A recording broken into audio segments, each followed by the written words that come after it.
پہنچے ہیں، میں آپ تمام کا شکریہ ادا کرتا ہوں، خاص طور سے بلرام پور کی عوام کا کہ انہوں نے 80,000 کی تعداد میں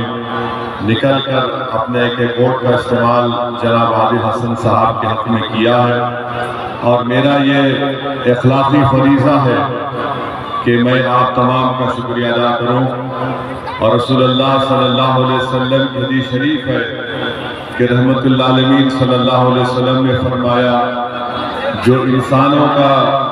شکر ادا نہیں کرتا وہ اللہ کا شکر ادا نہیں کر سکتا۔ تو میں آپ تمام کا شکریہ ادا کرنے آیا ہوں، اور مجھے یقین ہے کہ انشاءاللہ تعالی عادل حسن صاحب کچھ 250-300 ووٹ سے ایم ایل اے بننے سے رک گئے۔ مجھے یقین ہے کہ انشاءاللہ تعالی وہ آپ کے درمیان میں رہیں گے، آپ کی تکالیف اور آپ کی ناانصافی کے خلاف وہ آواز اٹھاتے رہیں گے۔ میں بلرام پور کی عوام کو اس بات کا تیقن دے رہا ہوں کہ انشاءاللہ تعالی ہم بھی اور ہمارے تمام نو منتخب شدہ اراکین اسمبلی بلرام پور کی آواز بن کر